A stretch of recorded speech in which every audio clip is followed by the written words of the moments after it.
श्री प्रताप सिंह बाजवा जी पंजाबी में बोलेंगे। Thank you chairman साहब। थैंक यू चेयरमैन साहब।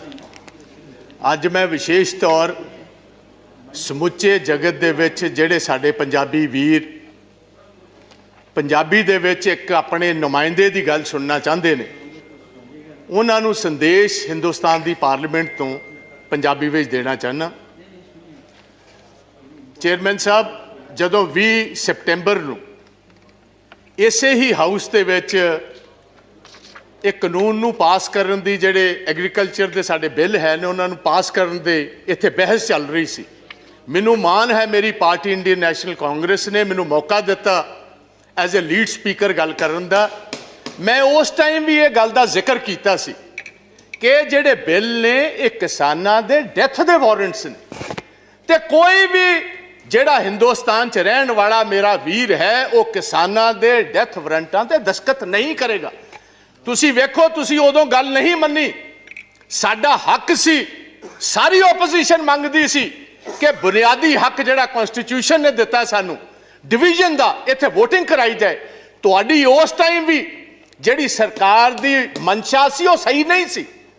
तुसी धोखे दे नाल, तुसी धोखाधड़ी दे नाल जल्दी दे विच कानून बनाना चाहते सी, क्योंकि कुछ जिहड़े अमीर आदमी सी, वड्डे कॉरपोरेट हाउसेस सी, उन्होंने तुसी बेनिफिट देना चाहते सी। तुसी काला सी।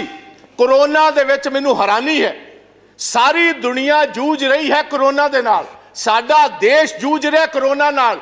2 वक्त की रोटी गरीब लोगों को नहीं मिल रही। साडी माइग्रेंट लेबर बेचारी पैदल साइकिलों से बिहार, उत्तराखंड, यूपी वाल जा रही है। गवर्नमेंट को कोई प्रबंध नहीं उन्होंने वापस कर लेंदा। उस टाइम एक चोर दरवाजे के जरिए, बैकडोर के जरिए ऑर्डिनेंसां दे रूप दे विच ये लैके आए। ये मैनूं पहले दसे सरकार ये ऑर्डिनेंसेस लियाउण दी लोड़ की सी। जे असीं 71 साल 72 साल इन्हां कानूनां दी इंतजार कर सकते सी ते 6 महीने होर क्यों नहीं सी कीती जा सकदी। इसे गल कारण अज मोदी साहब तुहाडी सरकार ते पंजाब दे, हरियाणे दे, वैस्टर्न यूपी दे, राजस्थान ते बाहर दे किसानां दा फेथ नहीं है, यकीन नहीं है। उन्होंने पता है चंद पूंजीपतियां दे बेनिफिट वास्ते कानून लेके आए ने, ये किसानां दे बेनिफिट वास्ते, किसानां दे हक दे कानून नहीं ने। एक होर मैं तुहानूं दसदा, मैं इस हाउस दे विच किसी पोलीटिकल पार्टी दे आज जिन्ने किसान यूनियंस बैठियां किसी लीडर दे कहण ते लोक नहीं आए। ये जन अंदोलन है। हर घर दे विच अपने आप लोगों ने अपने ट्रैक्टरों में डीजल पाया। हर पंजाब के किसान ने फी एकड़ 500 रुपया इकट्ठा करके ये सारे किसान यूनियन के लीडर्स नूं दिता। मैनूं अफसोस है इस हाउस च कहना पैंदा, मनोज जी 1971 दे विच बांग्लादेश की लड़ाई दे विच असीं 93,000 पाकिस्तानियां नूं एज वॉर प्रिजनर्स लिया। 2 साल असीं उन्हां नूं रोटी भी दिती, पानी भी दिता, बैडिंग भी दिती, लॉजिंग भी दिती। अज असीं अपने किसान वीरां नूं बिजली कट दी, अज असीं इंटरनेट कट दिता, असीं अज उन्हां तों पानी कट दिता, असीं उत्थे तवारा बार्ब्ड वायर्स ऐ लगा दित्तियां जिस 1960 दे विच बर्लिन वॉर बनाई जा रही है, एक वॉर प्रिजन बनाया जा रहा। अफसोस ना कहना पैंदा है, दुनिया की सारे नालों वड्डी डेमोक्रेसी है। ये चीज़ां अफगानिस्तान विच वेखियां सी, ये चीज़ां इराक दे विच सदाम हुसैन दे वेले वेखियां सी, ये लिबिया दे विच कर्नल गद्दाफी वेले वेखियां सी, ये युगांडा दे विच इदी मीन वेले वेखियां सी, ये महात्मा गांधी दे देश च कदी किसी ने सपने विच भी नहीं वेखियां जो साडे किसान वीरां नाल हो रहा। साडियां मातावां, साडियां भैणां, साडे बच्चियां समेत अज दिल्ली दे बार्डरां ते बैठियां ने। तुसीं उत्थे वो रूप दिता जिस तरह कॉन्सनट्रेशन कैंप्स नूं देना हुंदा। कल 12 पार्टियां दे लीडर गाजीपुर गए, पुलिस ने अंदर नहीं जान देते। किस किस्म दी democracy Hindustan. Parliament session in operation होए, तुसीं पार्लीमेंट लीडर्स नूं उत्थे जाण दी इजाजत ना दो, इहनूं असीं डेमोक्रेसी कहने। तुसीं कहंदे हो साडे ते विश्वास करो। मैं तुहानूं एक सवाल पूछना चाहना चेयरमैन साहब तुहाडे जरिए सरकार नूं। तुहाडे एग्रीकल्चर मंत्री जी ने गल कही है 1.5 साल वास्ते असीं एक कानून राखवे रख देने, इन अबाइस च रख देने। मैनूं इस गल दा फर्क दसो वापस लैन दे विच ते राखवे रखने च फर्क की है? मैं टेक्निकली ये बात पूछता हूं, अगर आप ये कानून को इन एम्बेंस रखते हो, उसका मतलब 1.5 साल के लिए ये कानून वापस हो गए। अगर ये वापस हो गए तो भैया क्या आप अकेला बूझ का सवाल बनाए बैठे हो कि किसान माफी मांगेगा तो तब हम मानेंगे? आप ये बात कहने को तैयार हो हम अपने इन कानून में तरमीम करने को तैयार है? ऐसी तरमीम करने तैयार होता मतलब है कानूना विच वड्डी कमी है। आपने खुद कबूल किया इसमें बहुत सारी कमी है। अगर कमी है तो वापस क्यों नहीं लेते? और मैं मोदी जी को यह गुजारिश करूंगा, मोदी साहब तुहाडी कांग्रेस के नाल तो कोई अदावत हो सकती है, तुहाडी ओपोजिशन पार्टियां नाल अदावत हो सकती है। हिंदुस्तान का किसान तो वह जिन्हें तुहानू वोटां पा के कामयाब किया, तुहाडी उहदे नाल की अदावत है? प्रधानमंत्री जी अज मौका है, दूजी बार तुसी प्रधानमंत्री बने हो, अज मौका स्टेट्समैन बनने का, स्टेट्समैन अज तुहाडे कोल मौका एक बार फिर सरदार पटेल वाली जगह लैन दा। वह भी गुजरात का एक पुत्र सी जिन्हों लोग वल्लभ भाई पटेल नूं सरदार के टाइटल नाल जानते। अज तुहाडे कोल मौका है, आओ चलो, मैं तुहाडे नाल चलना, चलो सिंघू बॉर्डर। किसान जे तुहाडे नारे ना मारनगे को मैं तुहाडे बेनिफिट वास्ते लेके आया सी, जे तुसी नहीं कबूल दे, अगर आप समझते हो ये आपके हक के नहीं है, भाई मैं वापस लेता हूं। इसमें आपका बड़ापन होगा। दरिया दिली जो लीडर होता है वो उसका सीना भी उतना बड़ा होना चाहिए, दरिया दिल होना चाहिए उसको, दरिया दिली दिखाइए। आज आपको स्टेट्समैन बनने की जरूरत है, प्रधानमंत्री तो आप सेकंड टाइम बन गए। आज सारा देश इंतजार करता है कि मोदी साहब कब आएंगे। वो तोमर साहब की बात पर यकीन नहीं करते। क्यों नहीं करते? क्योंकि जिस ढंग से आप यह कानून लेकर आए हो, जिस ढंग से आपने इस पार्लियामेंट को, जो हिंदुस्तान की सबसे, मैं समझता हूं एक सबसे बड़ा फेथ है जिस हाउस पर, वहां हमारा जमहूरी हक नहीं दिया, आपने तो डिवीजन नहीं कराई। उसका मतलब था आपको जल्दी कौन सी बात की? आप मैं अपने पंजाब स्टेट की गल करना जहां साहब, स्टैट्यूटरी बॉडी है तुहाडी जीएसटी, पिछले 10 महीनों का 8,000 करोड़ रुपया पंजाब का इन्होंने नहीं दिता। तुहाडा फेथ असीं किस तरह करिए, तुहाडा यकीन असीं किस तरह करिए? रूरल डेवलपमेंट फंड पंजाब का RDF जो बुनियादी, क्योंकि जो फसल पंजाब की एजेंसी खरीदती है फूड कॉर्पोरेशन ऑफ इंडिया, हम क्योंकि अपने किसान को टैक्स नहीं करते, असीं अपने किसान नूं टैक्स नहीं करते। ये लेवी जिहड़ी है स्टैट्यूटरी है, गवर्नमेंट नूं देनी पैंदी है। साडा 3% तो घटा के 1% कर दिता। तुसीं कहंदे हो पंजाब दे लोग तुहाडे ते फेथ कर, किस तरह फेथ कर? तुसीं दुश्मनां वाला काम साडे नाल कर रहे हो। मैं एक होर कहना चाहना इस हाउस दे विच, ये नवीं हिस्टरी नहीं, गुलाम नबी आजाद साहब ने बहुत खूबसूरत ढंग नाल दस्सिया सी अंग्रेज़ां दे खिलाफ, ब्रिटिश गवर्नमेंट के खिलाफ। देवगौड़ा जी 6-7 बड़ी मूवमेंट हुई एग्रीकल्चर, जिसको लीड महात्मा गांधी, वल्लभ भाई पटेल साहब करते रहे, और सभी जगह पर ब्रिटिश को अपना पैर पीछे खींचना पड़ा और जिम्मेदारों की बात माननी पड़ी। तो यह मैं गुजारिश करता हूं, पगड़ी संभाल जट्टा। आज से 100 साल पहले शहीद आजम भगत सिंह के ताया और उनके पिता ने यह आंदोलन शुरू किया था, और हमारे दीपेंद्र सिंह हुड्डा जो बैठे हैं, इनके ग्रेट ग्रैंडफादर, वो भी इस मूवमेंट में साथ है, चौधरी माथुराम जी। उस मूवमेंट में भी 3 कानून ही आए थे, जैसे अब 3 लेकर आए। 9 महीने मूवमेंट चली और अंग्रेजों को भी अपने घुटने टेकने पड़े, गोडे टेकने पे।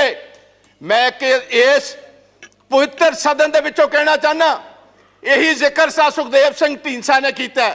लाल किले दे उत्ते जो कुछ होया 26 जनवरी नूं, सानू बड़ा अफसोस, सानू बड़ा दुख है। As a Punjabi, as a Sikh, I condemn that whole incident what happened. सानू तुसी नैशनैलिटी ना सिखाओ। नेशनलिज्म साडा हर एक बच्चा हर महीने नेशनल फ्लैग में लिपटकर हर महीने पंजाब और हरियाणा का आता है। आप हमें नेशनलिज्म सिखाएंगे भाई? आप उनको खालिस्तानी कह रहे हो जो लाल किले की, क्योंकि बहुत सारे लोग हिस्ट्री नहीं जानते। हमारे 9वें गुरु तेग बहादुर महाराज, गुरु तेग बहादुर जी ने किसके लिए शहादत दी थी? उन्होंने शहादत दी कश्मीरी ब्राह्मण्स के लिए। कश्मीरी ब्राह्मण पंजाब में गुरु तेग बहादुर जी के पास आए कि औरंगजेब हर रोज जनायु उतारता है, तलवार के ताकत के साथ वो हमें कन्वर्ट करता है, हमारे धर्म को तब्दील करता है। आप इन पिटीशन हमारे साथ चाहिए। जैसे कोई वकील लेकर जाता है, वो इन पिटीशन लेकर औरंगजेब के पास आए और औरंगजेब ने इसी लाल किले से, जिसका आप जिक्र करते हो, इसी लाल किले से ये कहा जो पिटीशन लेकर आए इसका सिर कलम कर दिया जाए। वहां उनकी शहादत हुई और उनकी शहादत की याद में जो शीशगंज साहब, शीश कहते हैं गले को, उनकी याद में शीशगंज साहब गुरुद्वारा जो खड़ा है वो हमारे हिंदू ब्राह्मण कश्मीरियों की वजह से यह शहादत हुई। और आप हमें खालिस्तानी कहते हो। मेरे अपने पिता जो फॉर्मर मिनिस्टर थे, 5 लोगों के साथ पंजाब में 1987 में उनकी शहादत हुई। मेरे अपने बड़े भाई जो ब्रिगेडियर हैं इंडियन आर्मी के, retired, he was the one who was commanding the 192 mountain brigade, जिसने देश के लिए ये टाइगर हिल जीती। He was commanding 192 mountain brigade. आप हमें खालिस्तानी कहते हैं, आप हमें कहते हो एंटी नेशनलिस्ट हैं ये लोग। और मैं ये चाहूंगा on the floor of the house, I demand कि इधर एक सुप्रीम कोर्ट का सिटिंग जज टाइम बाउंड एक इंक्वायरी करे 2 महीने में, ये बताए वो कौन सी ताकतें हैं जिन्होंने, क्योंकि ये जितनी किसान जथेबंदियां हैं इनको टाइम दिया गया था 10 बजे सभी स्टार्ट होंगी दिल्ली के इर्द गिर्द जलूस जो एक पुलिस के साथ, और 8 बजे कुछ शरारती एलिमेंट्स को यह इशारा कर दिया गया कि जो आपको दिया हुआ रूट है उस पर चलने की जरूरत नहीं, आप तोड़ो इस रूट को, बैरिकेडिंग तोड़ो, सीधी आईटीओ पर पहुंचो। आईटीओ से लाल किला तो बहुत सारों ने देखा ही नहीं था। और एक ये भी बात मैं हाउस में बताना चाहता हूं, वो भैया ये लाल किले जिसकी आप बात करते हो, ये जिस आपको पता मुगल राज में ये स्थापित हुआ है, और 300 साल पहले जो गुरु तेग बहादुर जी की कुर्बानी है, उसके बाद गुरु गोविंद सिंह महाराज, उनके 2 बड़े साहबजादे शहीद हुए। छोटे 2 साहबजादों को जिंदा दीवारों में चिन दिया गया। अगर गुरु गोविंद ना होते इस देश की एक शक्ल ही और होती।